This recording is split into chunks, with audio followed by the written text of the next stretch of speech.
Good day, everyone. Welcome to the last episode of my podcast. In the last two podcasts that I made, I talked about norms and ethnocentrism. In this last episode, we will talk about cultural relativism. So, what is cultural relativism? In our increasingly interconnected world, we are often confronted with cultural practices, beliefs, and values that differ from our own. So, cultural relativism is a framework that helps us navigate these differences without falling into judgments or biases. At its core, cultural relativism is the idea that a person believes, values, and practices should be understood based on person's own culture, rather than be judged against the criteria of another.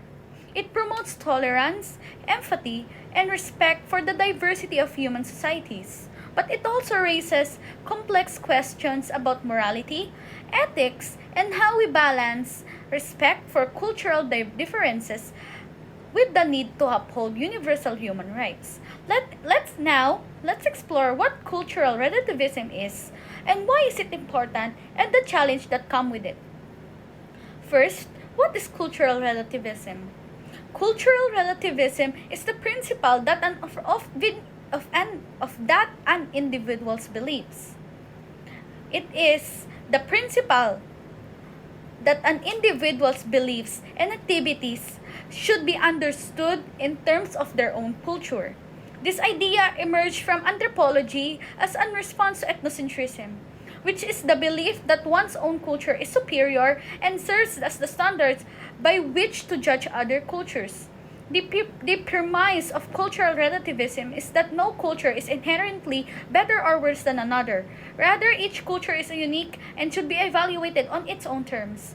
What might seem strange, unusual, or even wrong from one cultural perspective should be entirely logical and accepted in another. For example, in some cultures, extended families live together, while in others, nuclear families are in norm.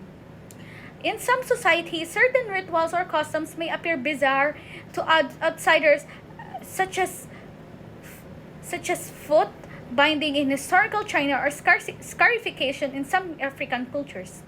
Cultural relativism encourages us to refrain from immediate judgment and instead seek to understand the underlying reasons and meaning behind these practices.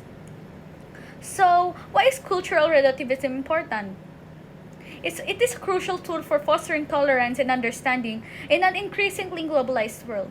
Here are a few reasons why is it important. It promotes respect for cultural diversity. Next, it reduces prejudice and ethnocentrism.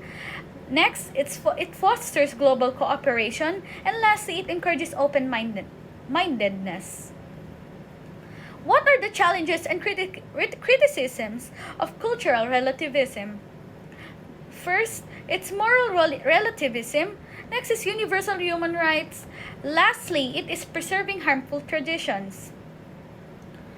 How do we find a balance in respecting diversity while upholding some human rights? First, critical cultural relativism. Next, cross-cultural dialogue. And lastly, it's empathy and ethical reflection. In conclusion of this topic, cultural relativism is a powerful framework for understanding the diversity of human cultures. It teaches us to be open-minded, empathetic, and respectful of other ways' life. However, it also presents challenges when it comes to moral questions and human rights. As we navigate those complexities, it's important to strike a balance between respecting cultural differences and advocating for universal principles of justice and dignity. In today's globalized world, cultural relativism offers us the tool to build bridges across cultural divides, fostering greater understanding and cooperation, but it also reminds us that respect for diversity must go in hand with ethical reflection and a commitment to upholding human dignity. Thank you for listening to my podcast. I hope you have a nice day ahead.